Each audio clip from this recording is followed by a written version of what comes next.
quiero compartir con ustedes algunas ideas, algunos aportes de la evaluación formativa que en los últimos 10 años se han producido como ideas que nos permitan repensar el campo de la evaluación y en particular el campo de la evaluación formativa. La idea que les voy a proponer es compartir 10 sugerencias prácticas que un director puede pensar en su escuela, tanto para trabajar con sus maestros como del mismo modo los maestros trabajando con sus alumnos. La primera sugerencia que quiero compartir de la retroalimentación es cuándo, cómo y de qué modo decimos lo que decimos. Nosotros sabemos que la retroalimentación impacta en las personas, tanto en sus aspectos emocionales como en sus aspectos cognitivos, y no es lo mismo decirle algo a alguien de buena manera que decírselo de mala manera, no es lo mismo decirle algo a una maestra en un pasillo que sentarse con calma y poder compartir y comentarle lo que uno quiere decir.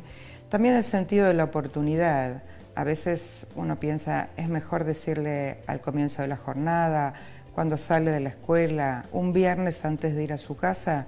Son todas ideas que nosotros deberíamos pensar cuando decidimos ofrecer retroalimentación a un docente o a un alumno. La segunda sugerencia tiene que ver con el clima en el cual uno piensa ofrecer retroalimentación y que si nosotros pensamos un espacio y un tiempo y un modo de vincularse y de comunicarse con los docentes y con los alumnos, tenemos que pensar que este clima sea de tranquilidad, un clima no punitivo, un clima en donde el error forme parte del proceso de aprendizaje. Si no, las retroalimentaciones que ofrecemos podríamos decir que caen en el vacío, no son consideradas, no se toman en cuenta.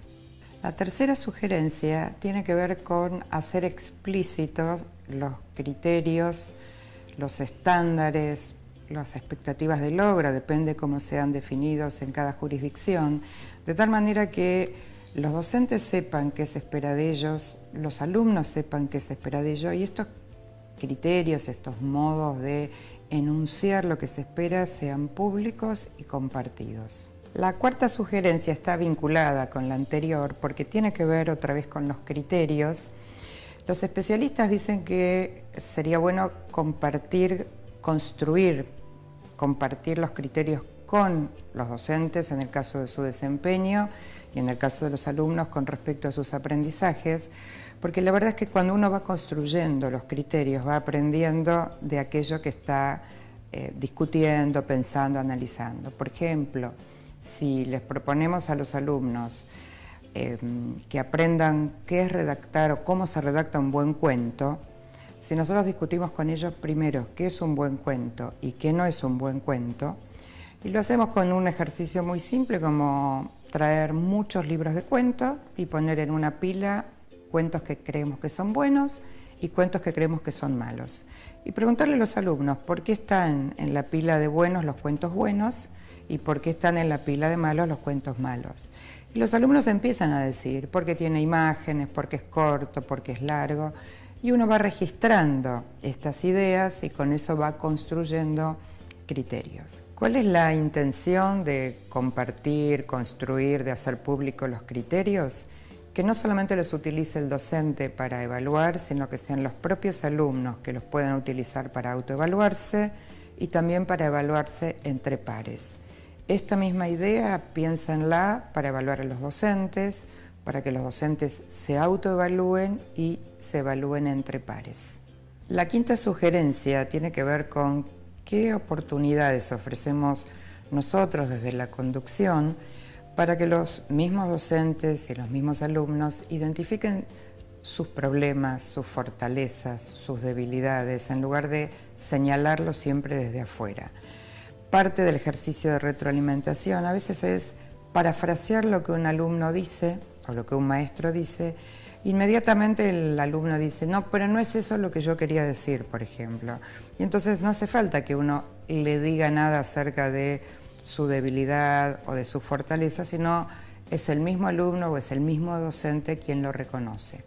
Esto esta manera, digamos, de pensar la retroalimentación, otra vez, y aludiendo a la sugerencia anterior, permite que un alumno se autoevalúe, que un docente se autoevalúe y que el ejercicio de retroalimentación no sea siempre decirle lo que tiene que hacer, sino empoderar a los alumnos y a los docentes para que ellos mismos identifiquen cómo están yendo, cómo les está yendo en la escuela, cómo están ejerciendo su rol como docentes. La sexta sugerencia tiene que ver con la cantidad de información que uno puede ofrecer en una retroalimentación. Nosotros pensamos que deberíamos elegir, focalizar en algunos aspectos, porque nadie puede hacer algo con todo lo que uno le dice. Un ejemplo puede ser, si yo corrijo una producción de un alumno, no puedo señalarle 20 cosas en su producción, porque la pretensión de la retroalimentación sería que el alumno haga algo con lo que yo le estoy sugiriendo, proponiendo. Y si recibe 20, es muy difícil operar con esas 20 sugerencias o propuestas. Entonces, la idea es que nosotros como directivos o como maestros podemos registrar mucha cantidad de información, pero al momento de pensar en la retroalimentación debemos focalizar en aquellos aspectos que sean más relevantes para mi grado, para mi institución, porque tiene que ver con el proyecto que estamos encarando este año, porque tiene que ver con los procesos de mejora que queremos considerar, y entonces eso nos ayuda a priorizar, a jerarquizar, a elegir algunos de estos aspectos y trabajar con esa retroalimentación. La séptima sugerencia, bien puntual, tiene que ver con un modo de ofrecer retroalimentación es ofreciendo ejemplos, mostrando ejemplos, modelando cómo se hace algo. Nosotros tenemos siempre alguna historia de crítica a los modelos conductistas y entonces parece que mostrar o modelar no está bueno porque entonces el alumno o el docente no construye. Y la verdad que esto no es así. A veces es bueno mostrar un buen ejemplo, a veces es bueno modelar cómo se hace algo, para después el alumno o el docente lo haga a su propio modo, a su propia manera. Pero esta idea de piensen cómo lo harían, por ejemplo, y no ofrecer ningún ejemplo, muchas veces deja en el camino a muchos alumnos o a los docentes sin saber exactamente cuál es la propuesta.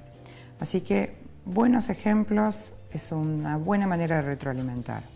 La octava sugerencia tiene que ver con pensar dos cuestiones muy importantes en la retroalimentación. La primera es valorar aspectos positivos. Todos los alumnos y todos los maestros hacen cosas bien. Entonces, el primer ejercicio que uno debería hacer cuando uno ofrece retroalimentación es identificar aquello que hacen bien, aquellas fortalezas, aquello que muestra lo que el maestro sabe, lo que el alumno sabe, y para poder, obviamente, después avanzar sobre otros aspectos. Pero esta valoración, uno diría, casi sería el comienzo de una buena retroalimentación. La segunda idea es que no siempre necesitamos decir cómo hay que hacer las cosas. Muchas veces una buena retroalimentación es una buena pregunta, que lo deje al otro pensando. Los dos aspectos, la de la pregunta y la de la valoración, van a impactar también, como dijimos antes, sobre el campo de la autoestima, no solo sobre los conocimientos o sobre los aspectos cognitivos de un estudiante o de un maestro, sino sobre su autoestima, y sabemos que quien se siente bien, se siente reconocido, tiene muchas más posibilidades de aprender más y mejor. La novena sugerencia tiene que ver con qué esperamos que el otro haga con lo que le ofrecemos como retroalimentación. Y algunos autores usan una analogía muy linda que es la analogía del paquete, ¿no? Y uno dice, ¿qué hace una persona cuando recibe un paquete? Puede hacer muchas cosas. Puede devolverlo al remitente, puede quedarse con el paquete y abrirlo, puede guardarlo para más adelante, puede tirarlo a la basura. Y nosotros no queremos que la retroalimentación ni vaya a la basura, ni quede olvidado. queremos que el alumno y el docente hagan algo con aquello que les proponemos, les preguntamos, les sugerimos. Entonces es muy importante no solamente ofrecer retroalimentación, sino que seamos muy claros en qué queremos que hagan nuestros alumnos o nuestros docentes con esa retroalimentación. Por ejemplo, volver a escribir el trabajo, por ejemplo, pensar otra estrategia para la próxima clase, o sea, ser muy claros en el pedido. La última sugerencia es una bien específica y es un ejemplo de lo que en el campo de la retroalimentación llamamos protocolos, que son una especie de redes de conversaciones organizadas que tienen una estructura, que lo que permiten es en muy poquito tiempo ofrecer retroalimentación. Este es un ejemplo de muchos otros que hay y consiste en 3 preguntas. La primera es ¿a dónde voy? Y tiene que ver con entender lo que dijimos al principio, ¿no? ¿Cuáles son los objetivos? ¿Por qué estoy yendo para allá? No tener claro a dónde voy. La segunda es ¿cómo me está yendo? ¿Cómo estoy yendo? ¿Qué creo que está bien? ¿Creo que debería mejorar? ¿Qué recurso necesito? ¿Qué ayuda necesito? El tercer punto es ¿cómo sigo? Porque tenemos que pensar en el futuro, tenemos que pensar hasta aquí llegué, ¿qué más tengo por delante? ¿Hacia dónde voy? ¿Qué otros aprendizajes? Si nosotros pensamos que este modo de ofrecer retroalimentación es un buen camino porque estamos formando o queremos formar estudiantes autónomos, queremos formar docentes que cada vez sean más profesionales, capaces de tomar buenas decisiones y seguir, como siempre, aprendiendo. En educación no tenemos techo, el cielo, uno podría decir que es casi el horizonte hacia donde deberíamos trabajar cotidianamente, de manera conjunta, maestros, docentes, alumnos, padres y la sociedad en su conjunto.